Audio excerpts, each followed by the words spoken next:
दोस्तों, अगर हम बेसिक नेसेसिटीज की बात करें तो एक पर्सन के सर्वाइवल के लिए रोटी, कपड़ा और मकान, तीन चीजों की जरूरत सबसे ज्यादा होती है। इनमें से रोटी और कपड़ा तो बहुत से लोग जुटा लेते हैं, लेकिन एक अपने मकान की ख्वाहिश कुछ ही लोग पूरी कर पाते हैं।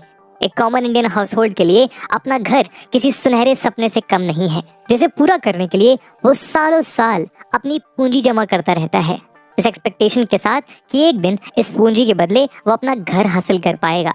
लेकिन सोच कर देखिए कि उन लोगों पर क्या बीतती होगी जो इतने साल अपनी एड़ियां रगड़कर जुटाए इन पैसों को देने के बाद भी अपने घर के राइटफुल ओनर्स नहीं बन पाते। कभी ये real estate projects unexplained delays की बलि चढ़ जाते हैं, तो कभी स्कैम्स और मैल प्रैक्टिसेस की। इन्हीं स्कैम्स में से एक आम्रपाली ग्रुप के सुप्रीम कोर्ट में चल रहे केस के बारे में आप अक्सर खबरों में पढ़ते ही होंगे। ऐसे में इंडिया का रियल एस्टेट सेक्टर एक ब्लैक होल की तरह बनता जा रहा है। इसमें जाकर लोगों की अपनी घर की उम्मीदें और इन्वेस्टर्स का पैसा दोनों ही कहीं खो जाते हैं। दोस्तों, होम बायर्स की परेशानियों और रियल एस्टेट सेक्टर में फैली इस लैक ऑफ ट्रांसपेरेंसी और अकाउंटेबिलिटी को एड्रेस करने के लिए 2016 में central government real estate regulation and development act लेके आई, जिसके ज्यादातर प्रोविजंस 1 मई 2016 से इन्फोर्स हो गए, जबकि बाकी बचे कुछ प्रोविजंस 1 मई 2017 से इन्फोर्स हुए। और इस एक्ट से उदय हुआ real estate market regulator, real estate regulatory authority का, जिसे शॉर्ट फॉर्म में रेरा भी कहते हैं। और इन्हीं पॉजिटिव अप्रोचेस के कारण आज हम उत्तर प्रदेश के नोएडा में एपेक्स एंड सीएन नाम के ट्विन टावर्स के डिमोलिशन ऑर्डर्स देख सकते हैं, जिसके केस को एग्जामाइन करते हुए सुप्रीम कोर्ट ने कई वायलेशंस पाए हैं। इससे पहले इलाहाबाद हाई कोर्ट ने भी 2014 में इन ट्विन टावर्स के कंस्ट्रक्शन को इलीगल डिक्लेयर किया था। दोस्तों, आज हम इसी एक्ट और newly introduced real estate sector के इस वॉचडॉग अथॉरिटी को डिटेल में डिस्कस करेंगे, जिसने इलीगल कंस्ट्रक्शंस और वायलेशंस भरे रियल एस्टेट में एक उम्मीद की किरण जगाई है। साथ ही हम जानेंगे कि हाउसिंग प्रोजेक्ट्स और रियल एस्टेट सेक्टर की वो कौन सी खामियां हैं जिन्हें इसकी मदद से दूर करने का प्रयास किया जा रहा है। दोस्तों, इंडिया जहां किसी के लिए भी अपना घर होना किसी अचीवमेंट से कम नहीं, हाई डिमांड और लिमिटेड सप्लाई के चलते रियल एस्टेट के प्राइसेस आसमान छू रहे हैं। ऐसे में हर कोई जल्द से जल्द एक हाउसिंग प्रोजेक्ट में इन्वेस्ट करना चाहता है, ताकि वो इन्फ्लेशन और प्रीमियम रेट्स की मार से बच जाए और कंपैरेटिवली कम कीमतों पर उन्हें अपना घर नसीब हो सके। फिर चाहे उस प्रोजेक्ट के कंस्ट्रक्शन और डेवलपमेंट का फर्स्ट स्टेप भी शुरू क्यों ना हुआ हो। डेटा बताते हैं कि एक एवरेज इंडियन हाउस होल्ड के टोटल एसेट्स का 77% से ज़्यादा रियल एस्टेट में ही इन्वेस्ट होता है, और ये एक इंडिविजुअल की लाइफ टाइम का सिंगल लार्जेस्ट इन्वेस्टमेंट होता है। पर अर्ली इन्वेस्टमेंट्स की वजह से अक्सर इन्वेस्टर्स को परेशानियों का सामना भी करना पड़ता है, क्योंकि कई बार प्रोजेक्ट डेवलपर्स और रियल एस्टेट एजेंट्स अपनी प्रोजेक्ट की ग्रोथ को बढ़ा चढ़ाकर बायर्स को आकर्षित करते हैं। इसके अलावा क्योंकि प्रोजेक्ट डेवलपमेंट अपने इनिशियल स्टेज पर होता है, ऐसे में प्राइस हाइक करने के लिए इसके डेवलपमेंट को लेकर झूठे वादे किए जाते हैं। अक्सर अलग अलग तरह के मार्केटिंग गिमिक्स यूज करके बायर्स को झूठे सपने दिखाए जाते हैं। इसका असर ये होता है कि 2017 में इकोनॉमिक टाइम्स में छपी एक रिपोर्ट के अनुसार उस समय इंडिया में 826 हाउसिंग प्रोजेक्ट्स ऐसे थे जो अपनी कंप्लीशन टाइमलाइन से 4 साल या उससे भी ज़्यादा डिले हो चुके थे। यही नहीं, 3511 रेजिडेंशियल प्रोजेक्ट्स ऐसे थे जिनमें लिव इन कंस्ट्रक्शन यानी अलॉटीज के रेसिडेंट होते हुए भी इन प्रोजेक्ट्स में कंस्ट्रक्शन वर्क चल रहा था। वहीं अगर हम इंडिया के हाउसिंग और कमर्शियल रियल एस्टेट प्रोजेक्ट्स में होने वाले फ्रॉड्स पे नज़र डालें, तो आपने नोएडा में MS धोनी से कनेक्टेड आम्रपाली हाउसिंग स्कैम, या मुंबई के फेमस आदर्श हाउसिंग सोसाइटी स्कैम, या फिर केरला हाउसिंग प्रोजेक्ट स्कैम जैसे हाउसिंग प्रोजेक्ट्स में होने वाले अनगिनत स्कैम्स के बारे में सुना ही होगा, जहां रूल्स और रेगुलेशंस को ताक पर रख के कंस्ट्रक्शन कर दिया जाता है। नोएडा में इन ट्विन टावर्स का कंस्ट्रक्शन ऐसे ही एक वायलेशन का एग्जाम्पल है। इन प्रोजेक्ट्स में होने वाले इन स्कैम्स या इन डिलेस की वजह से ये होम बायर्स पिसके रह जाते हैं, क्योंकि इनमें अगर बिल्डर के अगेंस्ट कोई लीगल एक्शन लिया भी जाता है तो वो प्रोसेस भी ओवरबर्डन इंडियन जुडिशियल सिस्टम के डिलेज में उलझ कर रह जाती है।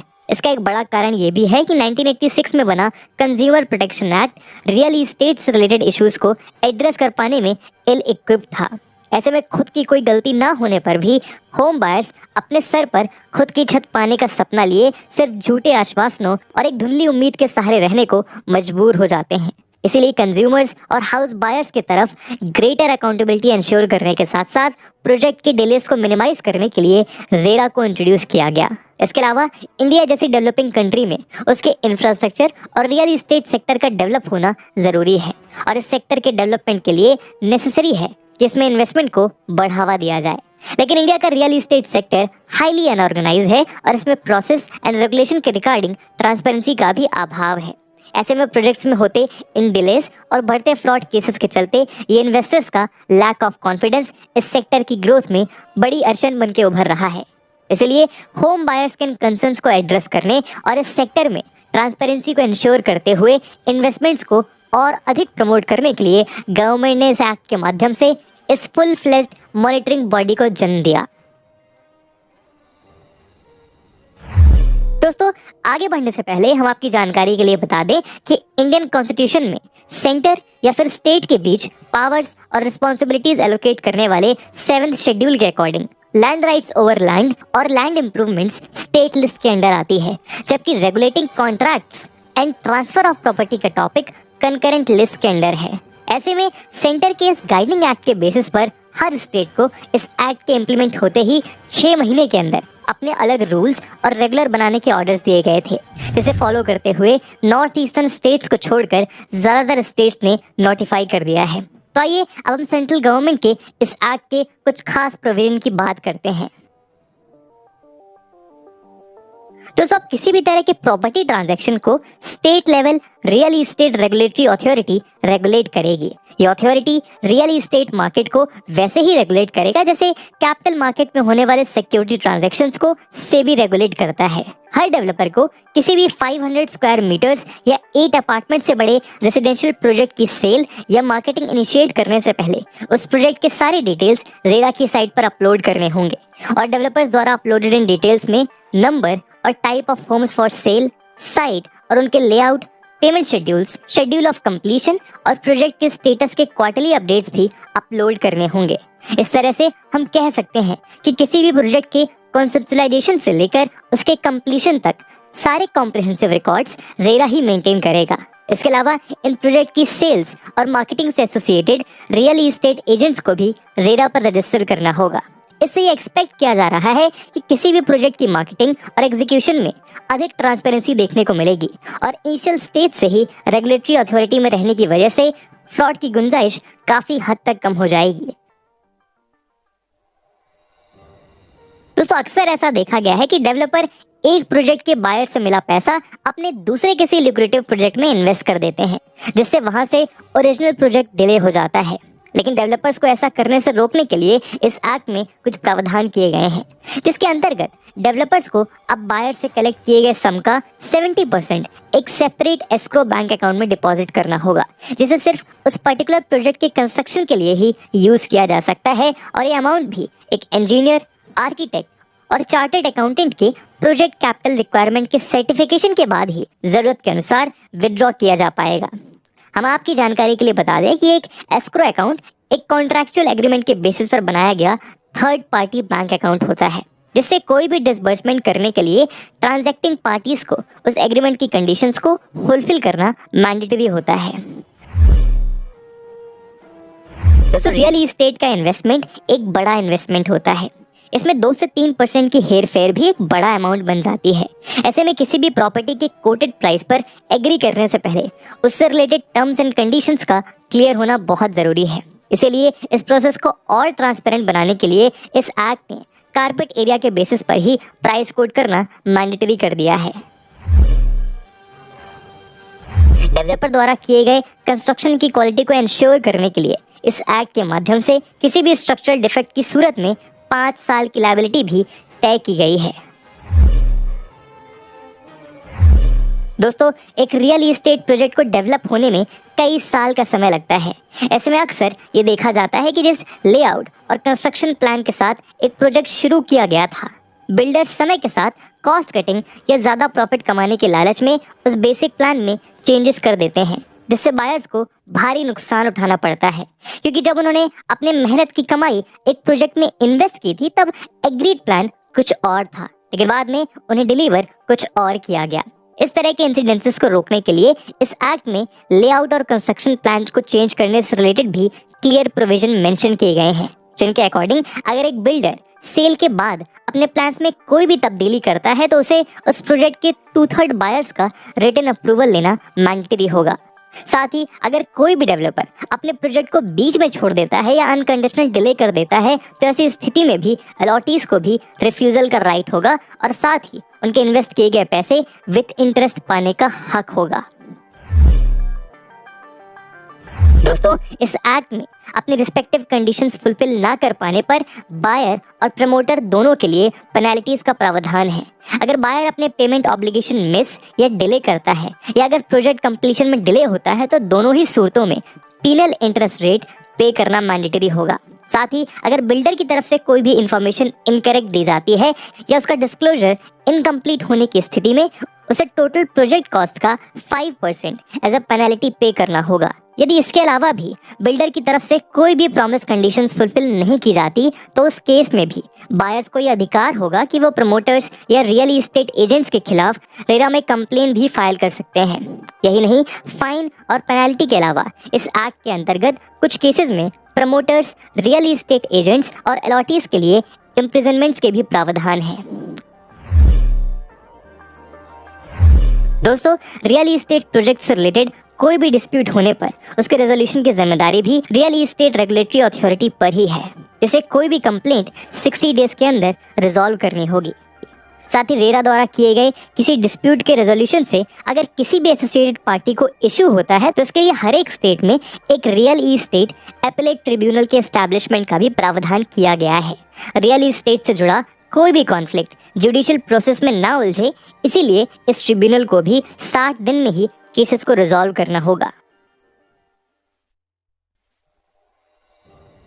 दोस्तों, जैसा कि हमने देखा कि रेरा के स्ट्रक्चर को देखने से मालूम होता है कि इसके इम्प्लीमेंटेशन से ये अपने ऑब्जेक्टिव जरूर पूरे कर लेगा, लेकिन फिर भी एक्सपर्ट्स के अनुसार इस एक्ट में कुछ खामियां हैं। जैसा कि हमने देखा, इस एक्ट के अनुसार बायर से कलेक्टेड अमाउंट का 70% अमाउंट एस्क्रो अकाउंट में जमा किया जाने का प्रावधान है, जिसका उपयोग केवल कंस्ट्रक्शन वर्क के लिए किया जा सकता है।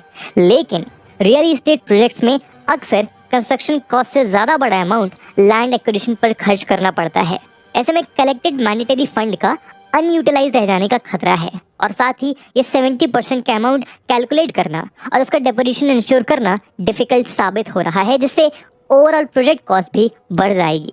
कुछ डेवलपर्स का मानना है कि प्रोजेक्ट की डिले होने का एक बड़ा कारण गवर्नमेंट एजेंसी से मिलने वाले अप्रूवल्स की प्रोसेस का धीमा होना भी है।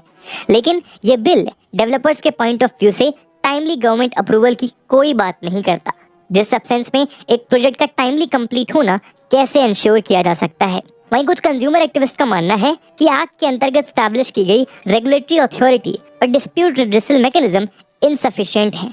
इस तरह का एक dispute resolution system consumer courts में ऑलरेडी मौजूद था, जहां बहुत से हाउसिंग प्रोजेक्ट से रिलेटेड केसेस अभी भी पेंडिंग है। ऐसे में अगर न्यू बॉडी बनाई जा रही थी तो उसे ज़्यादा अधिकार दिए जाने की ज़रूरत थी। इसके अलावा कुछ एक्सपर्ट्स का कहना है कि रेरा शायद रियल एस्टेट के बहुत से इश्यूज को सॉल्व करने में कामयाब रहे, लेकिन इस सेक्टर में फैले ब्लैक मनी का प्रेवलेंस और लैंड टाइटल्स में क्लैरिटी के इश्यूज अभी भी अनएड्रेस्ड हैं। साथ ही जैसा हमने आपको बताया कि एक कंकरेंट लिस्ट का सब्जेक्ट होने की वजह से इस एक्ट के बेसिस पर हर स्टेट को ट्रिब्यूनल और रेगुलेटरी बोर्ड का अपना अलग मैकेनिज्म स्टैब्लिश करना है। ऐसे में बहुत से स्टेट्स इसे बनाने में उदासीनता दिखा रहे हैं।